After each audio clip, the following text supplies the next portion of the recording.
వందనాలు. ఇంకా చాలా మంది రావలసి ఉన్నది. తప్పకుండా దేవుడు మరణోత్తరం దొరికి తీసుకొస్తారని ఆశిస్తున్నాం. దేవునికి స్తోత్రం. హల్లెలూయా, హల్లెలూయా. పరిశుద్ధ గ్రంథంలోకి వెళ్ళిపోదాం. చాలా సమయం అయింది. అనుకున్న సమయానికి మనం ఎంత త్వరగా వచ్చినాం. దైవజనులు వచ్చినప్పుడు కూడా మన సంఘటనలు హ్యాపీగా అన్నీ అనుకూలంగా సమకూర్చుకొని వస్తారు. పర్వాలేదు. దేవుడికి స్తోత్రం కలుగునుగాక. హెబ్రీయులకు రాసిన పత్రిక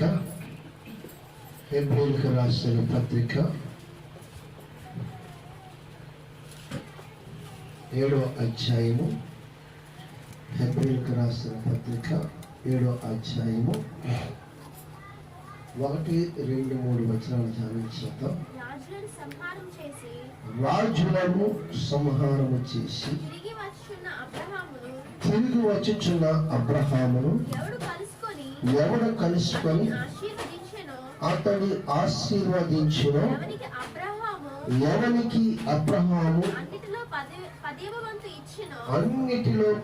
వంతు ఇచ్చును, ఆ షాలేము రాజును మహోన్నతుడగు దేవుని యాజకుడినైన మెల్కీషెదెకు నిరంతరము యాజకుడిగా ఉన్నాడు.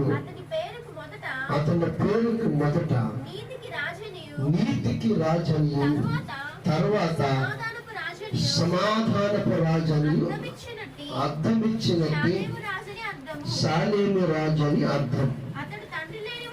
అతడు తండ్రి లేనివాడును తల్లి లేనివాడును వంశావళి లేనివాడును జీవిత కాలమునకు ఆది అయినను జీవమునకు అంతమైనను లేనివాడినయుండి దేవుని కుమారుని పోలి ఉన్నాడు. దేవునికి స్తోత్రం. హల్లెలూయా. పరిశుద్ధుడు, ప్రేమ కలిగిన తండ్రి, కృప కలిగిన దేవ, వందనాలు స్తోత్రాలు చెల్లిస్తున్నాం. ఈ మంచి దినము సృష్టి యావత్తు మిగిలి అపేక్షించుచు, స్తుతించుచు, ఆరాధించుచు, గణపరచుచు, మహిమపరచుచు, ఆరాధనకి యోగ్యులైనటి పరలోకమందున్నటి మా ప్రభువును రక్షకుడైన క్రీస్తు నామములో ఇద్దరు మాతో మాట్లాడి మీరు మహిమ పొందుకోమని నిలబడుతున్న రాష్ట్రాన్ని పూర్తిగా నీ సిలువ చాటును మరుగుపరిచి నీ పరలోక స్వరం అందరికి మీరు పంపించాను. యుగయుగములను గొలుపులను క్రీస్తుకే చెందునుగాక. ఆమేన్. దేవునికి స్తోత్రం. హల్లెలూయా. ప్రియులారా, చదువుకున్నకి ఈ లేఖన భాగం అపోస్తలులకు పౌలు గారు హెబ్రీయులకు సంఘానికి కాదు కానీ భూమి మీద ఉన్న సర్వ జనులకు, సర్వ మానవాళి కొరకు పరిశుద్ధాత్మ దేవుడు పౌలు గారికి ప్రత్యక్షపరిచిన మాటలు. హల్లెలూయా. మనం గమనించవలసిన విషయం ఏంటంటే, చాలా మంది క్రిస్మస్ చేయరు. చాలా మంది 1వ తారీఖు చేస్తారు. ఎందుకు చేయడంటే క్రీస్తు క్రిస్మస్ జన్మదినం లేదు కదా, అందుకని మేము చేయము. మరి 1వ తారీఖు ఎందుకు చేస్తాం అంటే, ఆయన పుట్టి 25వ తారీఖు పుట్టాడు కాబట్టి పుట్టిన దగ్గర నుంచి యూదులలో, ఇశ్రాయేలు ప్రజల్లో లేఖనాల ప్రకారముగా పుట్టిన దగ్గర నుంచి 8వ రోజున సున్నతి చేయబడాలి. ఆ దినమే పేరు పెట్టబడతాం. దేవునికి స్తోత్రం. అందుకని 1వ తారీఖు 8వ దినం వచ్చింది. దేవునికి స్తోత్రం. ఆయన పేరు పెట్టిన దినం కాబట్టి అది మేము చేస్తున్నాము అన్నారు. మరి అది నమ్మడం ఇదెందుకు నమ్మరు? అసలు పుట్టాలని నమ్మితే కాదు నువ్వు పేరు పెట్టేది. దేవునికి స్తోత్రం. పేరు పెట్టుకున్న దినాన్ని నువ్వు చేస్తున్నావు, పుట్టకుండా పేరు ఎట్లా పెట్టుకుంటావు? ఆయన నీతిపరుడు, సమాధానకర్త, ఆయన రాజు, సమాధానపు రాజట, నీతికి రాజట. ఆయన తండ్రి లేనివాడు, తల్లి లేనివాడు, వంశావళి లేనివాడు. తండ్రి పోలికలో, దేవుని పోలికలో తన కుమారుడిగా అంటే దేవుడే ఈ భూమి మీదకి ఎవరి కోసం వచ్చాడు? సర్వమానవాళి కొరకు వచ్చాడే. దేవునికి స్తోత్రం. కీర్తనకారుడు 2వ అధ్యాయంలో మనం చూస్తే, నేను కుమారుని కలిగి ఉన్నాను, నీవు నా కుమారుడు. ఆమె ఆ కింద కల్లా చదివితే, సర్వమానవాళి కట్లు తెంపుటకును, సర్వమానవాళి విమోచించుకుటకును, సమస్త జనులు భూమి మీద ఎంతమంది అవుతున్నారు వాళ్ళందరినీ కూడా నీకు అప్పగిస్తాను ఒక సేవకుడికి. కానీ సేవకుడిగానే భూమి మీదకి వచ్చాడు ఫస్ట్. దేవునికి స్తోత్రం. ఎంతో మందికి సేవ చేశాడు యేసు ప్రభువు, చేయలేదా? రోగులు బాగు చేశాడు, దెయ్యాలు వెళ్ళగొట్టాడు. చెప్పుకుంటూ వెళ్తే ఎప్పుడు ఇవి చెప్పుకుంటూ వెళ్ళడం కాదు, కానీ ఆయన ఎందుకు వచ్చాడు? వచ్చి ఏమి ఇచ్చాడంటే దాన్ని ఎలా వర్ణించాలో నాకైతే తెలియదు. దేవునికి స్తోత్రం. చాలా ఇచ్చాడు ఆయన. ఏమి ఇచ్చాడంటే చాలా ఇచ్చాడు.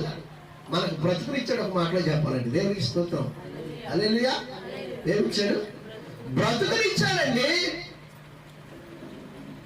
2021 సంవత్సరం ఈ భూమి మీద మనుష్య కుమారుడిగా అవతరించి 2021 సంవత్సరం క్రితము ఆయన అవతరించి ఆనాటి నుండి ఈనాటి వరకు కూడా సర్వమానవుల కొరకు ఆయన చేసిన త్యాగం ఎంత గొప్పదంటే చాలా గొప్పది. అది వెలకట్టలేనిది. దేవునికి స్తోత్రం. వెలకట్టలేనిది, ములుము చెల్లించలేనిది, దాని విలువ చెప్పలేనంత గొప్పది. దేవునికి స్తోత్రం. అందుకని యేసుక్రీస్తు వారు పుట్టినరోజు ఫలానా తారీఖు రాయక్కర్లే. మీకు అర్థమవుతుందా? ఆయన ఏ దినం పుడితే ఆ దినం నుంచి తారీఖు ప్రారంభమైంది. క్రీస్తు పూర్వము, క్రీస్తు శకము. ఇంకా అర్థమే ఉంది ఇందులో. మనం చదువుకున్న పుస్తకాల్లో కూడా రాయబడి ఉంది కదా, క్రీస్తు పూర్వము, క్రీస్తు శకము. ఎక్కడి నుంచి ప్రారంభిస్తున్నారు? క్రీస్తు శకము, క్రీస్తు పూర్వం. అంటే అర్థం ఏంటి? క్రీస్తు పుట్టిన దగ్గర నుంచి ఈ ప్రపంచం, క్రీస్తు పూర్వం అంతకు ముందు నుంచి ఉండే రాజులు కానీ అధికారులు కానీ ఆ ప్రపంచం. దేవునికి స్తోత్రం. మరి క్రీస్తు పుట్టలేదంటే ఎట్లా? మరి పుట్టలేదు. మరి నువ్వు ఎలాగా ఆయన పేరు పెట్టిన దినం 1వ తారీఖు చేస్తున్నావు? ఇది నమ్మలేనప్పుడు అది నమ్మకూడదు కదా. అసలు నువ్వు క్రీస్తుని నమ్మకూడదు నన్ను అడిగితే. అంతేనంటారా? నమ్మకూడదు. యేసు ప్రభు లోకానికి వచ్చాడు, మన కోసం రక్షకుడుగా వచ్చాడు, మనల్ని విడిపించడానికి వచ్చాడు, మనం విమోచించడానికి వచ్చాడు, మనకు దేవుడిగా వచ్చాడు, మన సమాధానకర్తగా వచ్చాడు, రాజుగా వచ్చాడు, మనం బాగు చేయడానికి వచ్చాడు అన్న మాట ఎంత నిజమో ఆయన పుట్టాడు అన్నది కూడా అంతే నిజం. ఆమె అవునంటారా కదా? చెప్పాలి, అంతే కదా? ఇది ఎంత నిజమో ఆయన బాగు చేస్తాడని నిజమే, నమ్ముతున్నా కదా? దెయ్యాల నుంచి విడిపిస్తాడని నిజమే, నమ్ముతున్నా కదా? నీ బ్రతుకు మారుస్తాడన్నది నిజమే, నమ్ముతున్నా కదా? మరి ఆయన వచ్చి ఆయన లేకుండా నువ్వు ఎలాగా ఇవన్నీ నమ్ముతున్నావు? దేవునికి స్తోత్రం. ఆయన వచ్చాడనేది నిజమే. కానీ ఇక్కడ అపోస్తలుడు పౌలు స్పష్టంగా సాక్ష్యం చెప్తున్నాడు. ఆయన ఊరికినే ఆయన ఎవరో తెలుసండి? నీతిపరుడు, నీతికి రాజనియో, సమాధానపుకు రాజనియో. ఈ భూమి మీద ఎవరికైనా ఉందండి? ఒకసారి ఆలోచన చేయండి. వాక్యం వింటున్నా బిడ్డలారా, ఈ భూమి మీద నీవు నీతిపరుడివి, నీవు సమాధానపరుడివి అన్న మాట ఎవరి పట్ల మీరు విన్నారా? ఏ వ్యక్తి గురించేనా? మరి యేసు నామము కంటే గొప్ప నామం ఏదైనా ఉన్నదని మీరు విన్నారా? ఈ భూమి మీద, మన భారతదేశం సంగతి వదిలేయండి, భూమి మీద ప్రపంచం అంతట్లో ఏ దేశంకి వెళ్ళా, ఏ ప్రాంతానికి వెళ్ళా, ఏ రాజ్యాల్లోకి వెళ్ళినా కింగ్ ఆఫ్ కింగ్, రాజులకు రాజు యేసయ్య. దేవునికి స్తోత్రం. జీసస్ ఎవరంటే ఆయన కింగ్ అంటారు. హల్లెలూయా, గ్లోరీ ఆఫ్ గాడ్. హల్లెలూయా, దేవునికి మహిమ కలుగునే కాక. ఆయన ఒక్కడికే, ఆయన రాజు అంతే. మరి మనం ఎవరు అంటే ఆయన బిడ్డలం. దేని ద్వారా ఆయన బిడ్డలం అంటే ఆయన రక్తం ద్వారా బిడ్డలం. వంశం లేని వాడిని అన్నాడు అక్కడ. ఆయన బిడ్డలు అంటే నిన్ను నన్ను తన బిడ్డలుగా స్వీకరించాడు. ఆయనకు వంశం లేదు, ఎందుకంటే వంశం అంటే పాపంలో ఉండాలి. అందుకే వంశము లేని వాడు దేవునికి స్తోత్రం. ఆయన దేవుడని మన కొరకు వచ్చాడని మనలో విశ్వాసం కలిగించింది కూడా ఆయనే. విశ్వాసానికి కర్త అయిన యేసు వైపు చూడండి. క్రీస్తు ఈ లోకానికి ఎందుకు వచ్చాడు అంటే నీ కొరకు నా కొరకు వచ్చాడు. ఇది నువ్వు నమ్మునప్పుడు తప్పకుండా ఆయన భూమి జన్మించాడని నమ్మాలి. తారీఖు అనేది చూపించలేము కాబట్టి క్రీస్తు శకము క్రీస్తు పూర్వం. దేవునికి స్తోత్రం. రెండవదిగా 1వ తారీఖు అనేది ఎందుకు అంటే నూతన సంవత్సరానికి గుర్తు. అది ఎవరి దగ్గర నుంచి ప్రారంభమైంది? నన్ను అడిగితే 1వ తారీఖున పుట్టినరోజు చేయాలి, ఆయన పుట్టినరోజు చేయాలి నన్ను అడిగితే.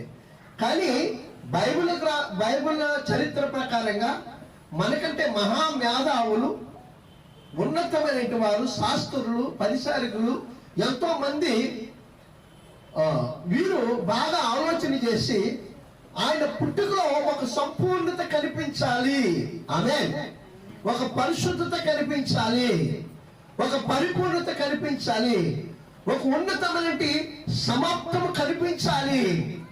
సర్వ సృష్టిలో సర్వ మానవాళికి అన్నిటికీ అనుగుణముగా ఆయన పుట్టిక ఒక ప్రత్యేకముగా ఉండాలని ఈ ధర్మశాస్త్ర సంబంధికులైనటువంటి ఈ భూమి మీద చరిత్ర రాసిన చరిత్రదారులు ఒక ప్రత్యేకమైన తారీఖుని మన కొరకు చక్కగా సంపూర్ణ సంఖ్య 25వ తారీఖు అంటే 7.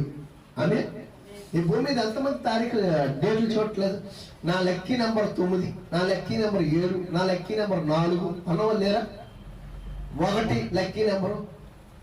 కానీ బైబిల్ ప్రకారం లక్కీ నెంబర్ కాదు, సంపూర్ణత సంఖ్య ఏంటంటే 7 మాటలు, 7 మెట్లు, పరిశుద్ధత 7 అంటే అన్ని 7 వారాలు, 70 వారాలు. 0 తీసేయండి ఏమవుతుంది? ఇవన్నీ పరిశుద్ధ గ్రంథంలో నుంచి సంపూర్ణతకి సంఖ్య. ఈ సంపూర్ణత సంఖ్యను ఎందుకు పెట్టారంటే సర్వమానవాళి భూమి మీద ఉన్న సమస్త జనుడు సంపూర్ణముగా పరిశుద్ధపరచబడి ఈ లోకం నుంచి, ఈ కట్టు నుంచి విడుదల పొందాలి. విడుదల పొందే ప్రతి వారు కూడా సంపూర్ణై ఉండాలి. ఆమేన్.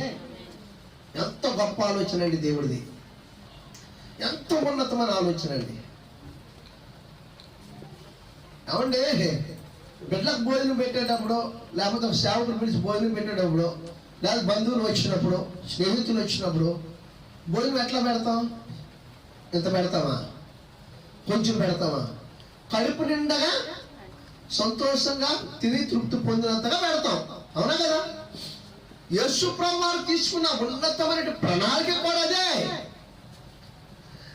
బిడ్డలో ఇంకెన్నడూ పాపం అనేది, ఈ లోకం అనేది, ఈ బంధకాలు అనేవి, కట్టు అనేవి ఇంకెన్నడూ కూడా వేలుబాటు చేయకూడదని ఒక సంపూర్ణమైన ప్రణాళికతో పరిపూర్ణంగా క్రీస్తు పోలులోకి వచ్చారని, ఆయన పోలులోకి వచ్చారు. హల్లెలూయా. ఆయన పోలులోకి వచ్చారు, క్రీస్తు పోలులోకి వచ్చారట. దశలోనిక పత్రిక చూడండి, నేను చూపిస్తాను చిన్న మాట. 2వ దశలోనిక పత్రిక ఆయన ఏ పోలులోకి వచ్చారన్నాడు చూద్దాం.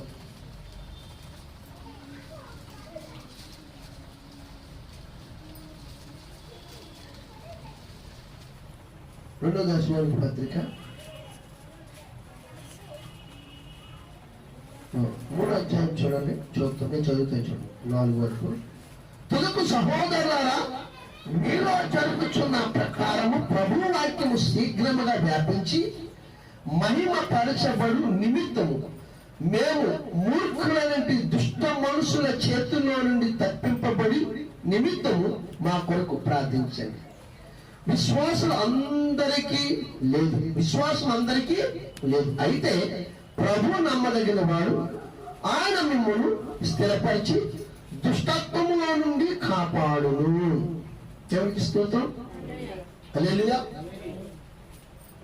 ఇప్పుడు దుష్టత్వములో నుంచి బయటికి రావాలి అంటే ఎవరు రావాలి? నీతి కలిగిన వాడు రావాలి. నీతి, యథార్థత, పరిశుద్ధత, శక్తి కలిగి, బలము కలిగి, అన్నిటికీ మించి ఒక వ్యక్తిని, చనిపోయే వ్యక్తిని బ్రతికించగలిగిన సామర్థ్యత కలిగిన వాడు రావాలి, ఉండాలి. అట్టువాడే ఉండాలి, అట్టువాడే రావాలి. ఇది ఎవరికి సాధ్యం అంటే యేసు ప్రభుకు మాత్రమే సాధ్యం. ఈ సృష్టిలో ఎవరికి లేదు. కాబట్టి ఆయన వచ్చాడు ఈ లోకానికి. దేవాది దేవుడే ఈ భూమి మీదకి వచ్చాడు. ఆయనకి తప్ప మరెవరికి సాధ్యము కాదు. తన ద్వితీయ కుమారుడంతే క్రీస్తు ఈ భూమి మీదకి రావటము, మనం అందరం ఆయన ఆరాధించుకోవాలి, ఆయన్ని ఘనపరచాలి, ఆయన్ని మహిమపరచాలి. దేవాలయం దేనికంటే నువ్వే బంధకాలు అయితే చిక్కబడి ఉన్నావో, ఏ దాసపు కాడి కింద అయితే చిక్కుకొని ఉన్నావో, ఏ చిక్కులు పెట్టే, సులువుగా చిక్కులు పెట్టే సాతాని కబస్త బంధకాల్లో ఉన్నావో, వాటిలో నుంచి నిన్ను విడిపించి, నిన్ను విమోచించి, నిన్ను స్వాతంత్రాలుగా చేయటానికి నీ పాపము నా పాపము, నీ దోషము నా దోషము, నీ శాపము నా శాపము, సమస్త సర్వమానవాళి యొక్క విమోచన కొరకు లోక రక్షకుడిగా, పాపుల రక్షకుడిగా ఈ భూమి మీదకి వచ్చాడు. వచ్చిన దేవుణ్ణి ఒక్క 25వ తారీఖు సంపూర్ణ సంఖ్యగా ఆనాడు శాస్త్రవేత్తలు, గొప్ప గొప్ప వారు, పండితులు, పాండిత్యం ఎరిగిన వారు ఒక డేట్ని పెట్టి ప్రభువుని ఆరాధించుకోవడం ఒక దినము, ఘనమైన దినముగా, సంపూర్ణమైన దినముగా ఆ రోజు ఆ చరిత్ర ఆధారంగా చేస్తే ఈరోజు క్రిస్మస్ చేయడానికి వీలు లేదు. క్రిస్మస్ అంటే అర్థం ఏంటంటే క్రీస్తుని ఆరాధించుట. దేవుని ఆరాధించడం తప్పే ఉంది. ప్రతి ఆదివారం ఆరాధించడం వేరు. ప్రపంచమంతా కూడా ఒక రోజు ఆయన జన్మించిన రోజున ఆయన ఆరాధించుకుంటే, మనము ఆయన మహిమపరిస్తే ఆ దినము మనల్ని విమోచించి మన పాపముల కొరకు వచ్చిన లోక రక్షకుడి గణపరిచితే ఇంకా హెచ్చించబడతాడు ఆయన. ఆమె అందుకని ఈ 25వ తారీఖు అనేది ఒక డేట్ని పెట్టారు. 25వ తారీఖు బైబిల్ ఉందని నేను చెప్పను కానీ దీని మీద పరిశోధకులు ఎంతో మంది, పాండిత్యం ఎరిగిన వారు, బాగా బైబిల్ మీద అన్నీ తెలిసినట్టు వారు ఈ విధమైన ఒక ఆలోచన చేసి మంచిగా చేసుకొచ్చారు. ఇది నమ్మలేనప్పుడు నీవు క్రీస్తు పేరు పెట్టిన దినము అనగా 1వ తారీఖు చెయ్యవద్దు. మేము నమ్ముతున్నాం కాబట్టి ఇది చేస్తాం.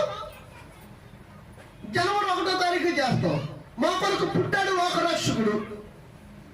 మరలా ఆయన పేరు పెట్టిన దినము సంపూర్ణమైన దినము, పాపము లేని వాడు కాబట్టి ఆ పరిశుద్ధుడి పేరు యేసుక్రీస్తు. ఆమేన్. యేసుక్రీస్తు అనగా, యేసు అనగా రక్షకుడు, క్రీస్తు అనగా అభిషక్తుడు.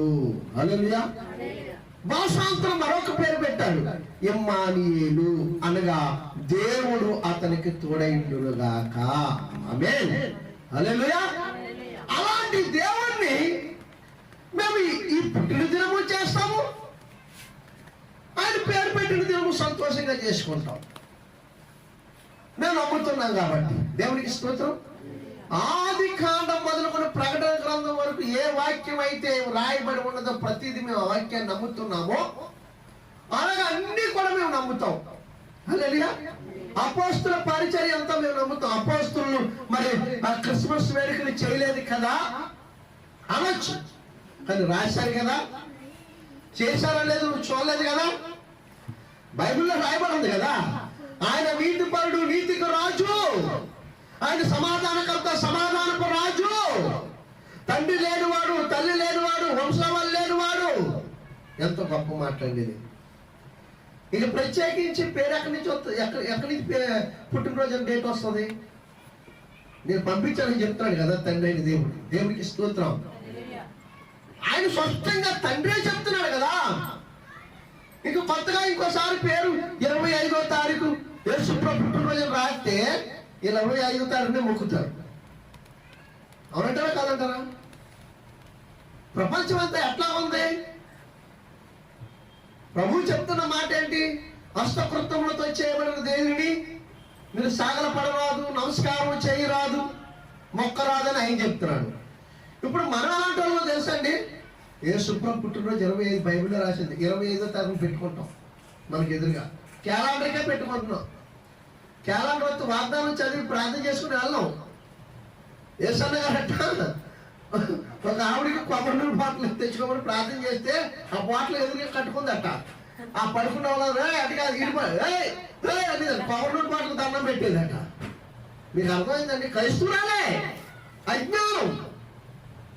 మనోనేత్రాలు ఎరిగింపబడకపోతే ఇట్టి ఆలోచనలు కలిగితే అప్పుడు 25వ తారీఖున పూజిస్తాం. మనం 25వ తారీఖు కాదు, ఘనమైన తారీఖు పూజిస్తాం. కానీ ఘనమైన రాజు అండి మన రాజు. ఆమె మన దేవుడు ఘనమైన వాడు, మహాకరుడు. ఆయనకి మించింది ఏదీ లేదు, చాటి పడలేదు. ఆయన ఒక్కడే దేవుడు. అయితే ఒక మాటలో చెప్పాలంటే అలాంటి దేవుడు లేడే లేదు. ఆయన లాంటి నామము లేదే లేదు. ఆయన నామమే యేసునామం. పైనామం అన్ని నామముల కన్నది. సర్వ సృష్టి కూడా ఆయన ఎదుట సాగలపడుతుంది.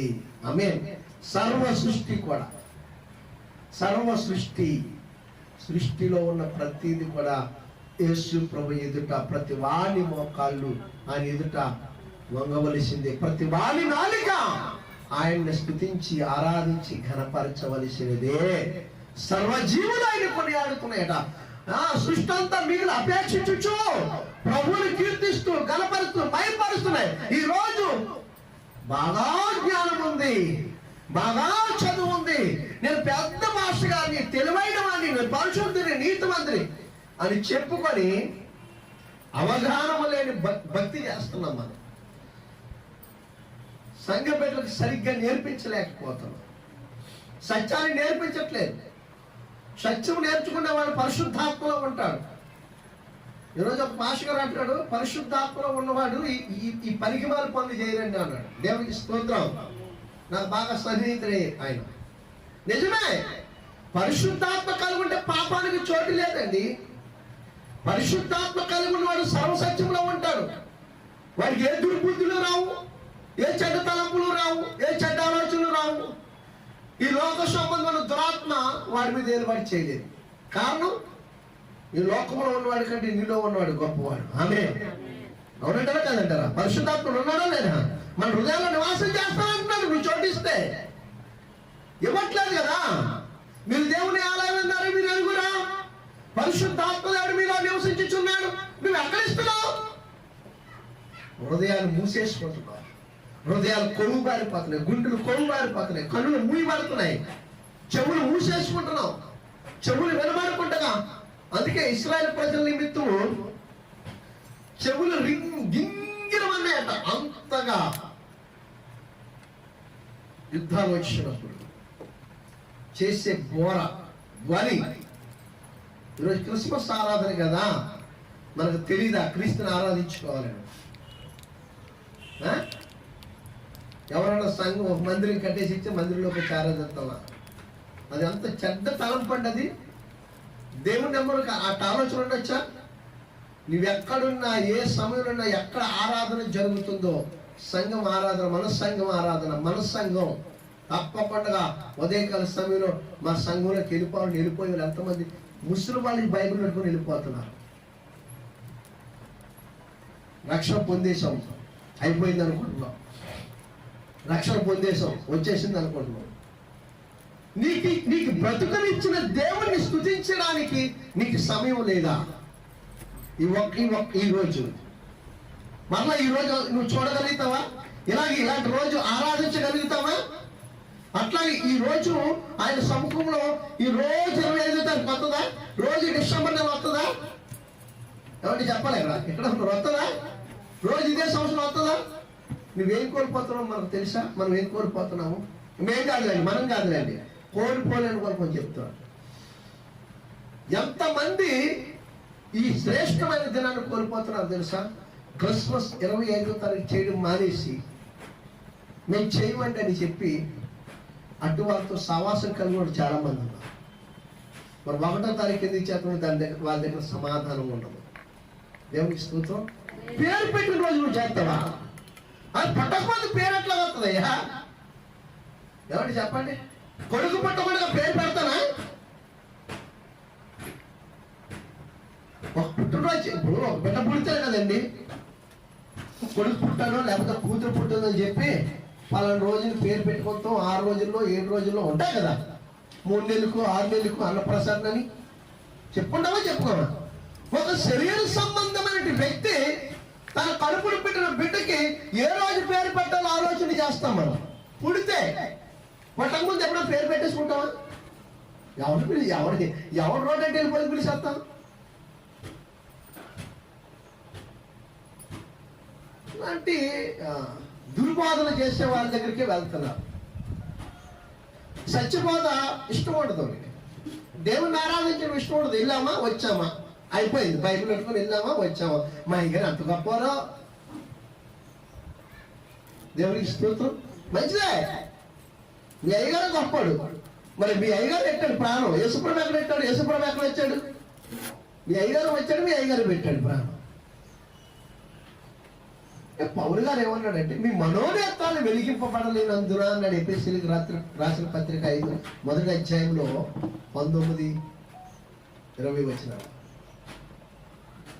వెలిగింపబడాలి. వాక్యము, పరిశుద్ధాత్మ, ప్రార్థన, భక్తి జీవితం కలిగి ఉంటే మనం ఎప్పుడు వెలుగు కలిగే ఉంటాం, తేటపరచబడతాం.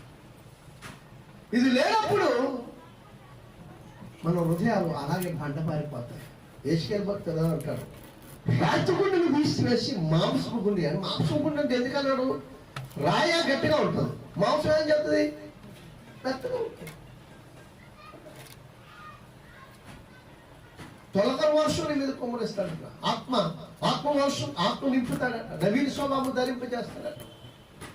మనం ఎప్పుడు కొత్తగా ఉండాలి. టోటల్ గా ఇంతవరకు నువ్వు ఎలా ఉండవో తర్వాత సంగతి. కనీసం 2022 అన్నా సరే, అయ్యా నాకు నూతన రక్తాన్ని, నూతన దేహాన్ని, నూతన ఆత్మని, నూతన హృదయాన్ని, నూతన మనసుని, నూతన జ్ఞానాత్మూర్తులుగా నింపు, నన్ను నీ పోలికలో తీర్చుకురా. ఇంతవరకు నా జీవితం ఎట్లా అయిపోయింది? నేను సేవకుల మాట వినకపోవచ్చు, లేకపోతే నేను వాక్యం చదవకపోవచ్చు, ఈ లోకాధికారి ఆడి బంధకాలు ఉండిపోయి పరిపూర్ణంగా ప్రభావ నీకు దూరం అయిపోయాను. ఇదిగో 2022 సంవత్సరం ఉంది. అయినప్పటికీ నువ్వు నన్ను ఎంత ప్రేమించావంటే 2 సంవత్సరాల భయంకరమైన తెగుల్లో నుంచి మమ్మల్ని విడిపించి మరలా నాకు అవకాశం ఇచ్చావు. నీకేమిచ్చారో నువ్వు తీర్చుకున్నాయా అని చెప్పి ఎక్కడి నుంచి ఒక తీర్మానంతో మనం ఉండగలిగితే 2022 సంవత్సరం కూడా వస్తున్న ఆ తెగుల్లో నుంచి దేవుడు మనం రక్షించగలుగుతాడు. అవిశ్వాసము కలిగి ఉన్నావా? నేను ఎవరో కాపాడలే. రాత్రి నేను ప్రార్థన చేస్తున్నాను. ప్రార్థన చేస్తుంటే ఒక విషయం నాకు బయలుపరచబడ్డారు. నాకు మర్చిపోయింది. అసలు ఎలా మర్చిపోయిందంటే, అసలు ఎందుకు ఇలా జరిగింది ప్రభావం? మరి ఏమి మాత్రం మనిషి చక్కగా తిరుగుతున్నారు, అంత చక్కగా ఉంది, ఏంటి ప్రభావం అడిగితే ఇప్పుడున్న తెగులట ఆమెలోకి వచ్చిందట. అది డాక్టర్లు కూడా బయలుపరచలేదు. బయలుపరిస్తే వాళ్ళు భయపడతారు. చనిపోయిందా మనిషి? దేవునికి స్తోత్రం. అది ఎవరిలోకి ఎట్లా వస్తుందో కూడా తెలియదు. ఈ లోకంలో ఉదయకుమార్ మిమ్మల్ని రక్షించడానికి గుర్తుపెట్టుకుని మీ భర్తలో, మీ భార్యలు, మీ పిల్లలు, తల్లిదండ్రులు ఎవరికెవరు రక్షించబడలేము. మన కల్లా ఉన్నదల్లా ఒకే ఒక రక్షణ మార్గం, ఒకే ఒక రక్షకుడు, క్రీస్తు. ఆమె ఆయన ఒక్కడే మనం ఆయన అంటాడు కదా, ఇప్పుడు రాసిన గ్రంథం చదివాం కదా దశలోనికి పత్రికలో, దుష్టాత్మలో నుంచి మనుషులు మమ్మల్ని కాపాడండి అని అడుగుతున్నాడు. చూసారా? చూడండి మాట ఒకసారి. దుష్ట మనుషుల చేతిలో నుండి తప్పిపోవడం నిమిత్తమును మా కొరకు ప్రార్థించుడి. ఆమేన్. దేవునికి స్తోత్రం. హల్లెలూయా. చూశారండి, విమోచన అనేది దేవుడు నీకు సంపూర్ణంగా అనుగ్రహించినప్పుడు దాన్ని కాపాడుకోవడానికి కావలసిన సామర్థ్యతను మనం సంపాదించుకోవాలి. అది ఎట్లా సంపాదించుకుంటావు అంటే ప్రభుతో నువ్వు సావాసం కలుగున్నావు. దేవుని మందిరంలో తప్పకుండా క్రమం తప్పకుండా నీవు దేవునికి సమయం ఇచ్చినప్పుడు, దేవునికి సమయం ఇవ్వకుండా దేవునికి ఇవ్వాల్సింది ఇవ్వకుండా అన్ని మనం దొంగిలిస్తే ఇప్పుడు నువ్వు తప్పించేసుకున్నావు అనేసి కాలు ఎగరేయచ్చు, మనం గింతలు వేయచ్చు. కానీ ఆపద అనేది హఠాత్తుగా సంభవిస్తుందట. అప్పుడు ఆయన నన్ను విడిచిపెట్టేస్తాడు. 2వ కీర్తన అంటాడు, ఆయన ఆకాశం అందులో నవ్వుచున్నాడట, అపాసించుచున్నాడట. వీళ్ళు పిలిచాను, చెప్పాను, విడిపిస్తానన్నాను, రక్షిస్తానన్నాను. ఆ 2వ అధ్యాయం ఇంటికి చదవాలి. చాలా అద్భుతమైన సంగతులు రాసినాడు. నా కుమారుని మీ కొరకే పంపించాను, మీరు నా కుమారుని మాట వినలేదు, నా సేవకుని మాట వినలేదు, మీరు నా మాట వినలేదు. ఇప్పుడు నీకు హఠాత్తుగా అపాయం సంభవించిందని దేవుడే చూసి నమ్ముతున్నాడు. కారణం ఏంటి? చెప్పి వదిలేశాడు. వాడు నీకు తెలిసి వస్తుంది.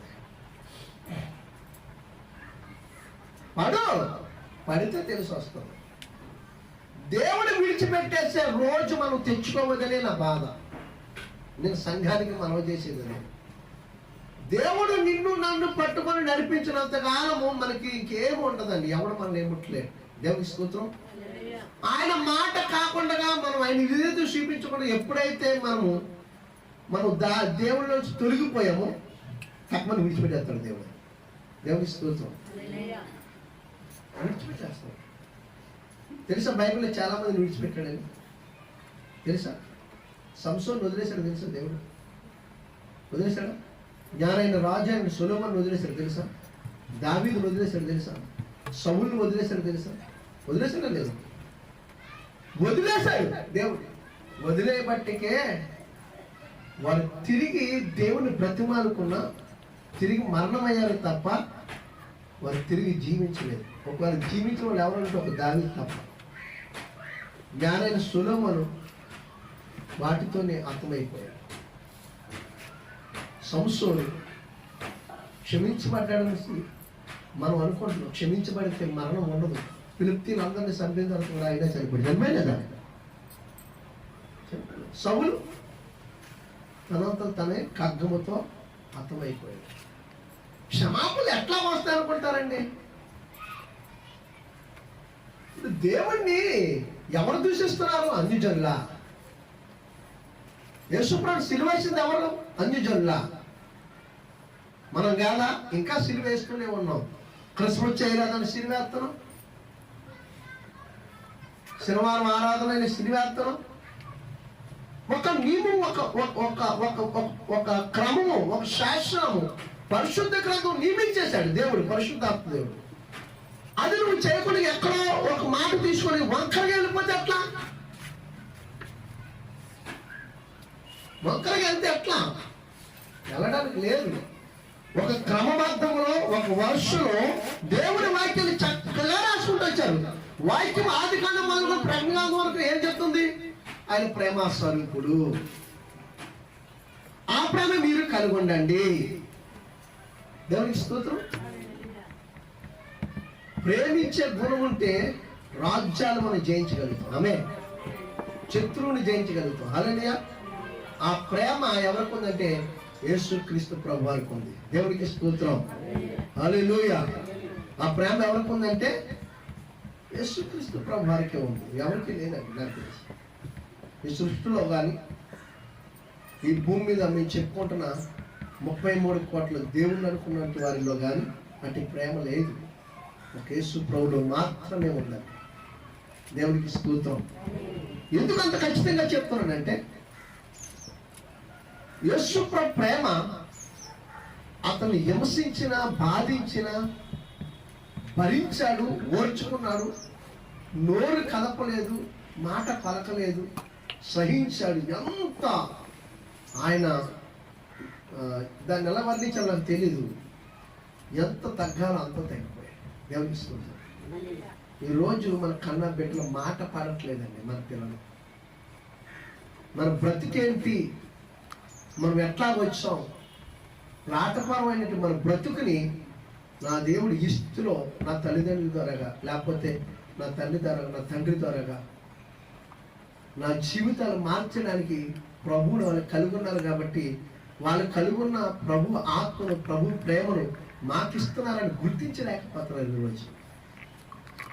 కానీ యేసు ప్రభు ఎన్నెన్నిటిని చూస్తే అసలు మనం ఆయనకి, నేనైతే ఏమీ చెప్పలేనండి.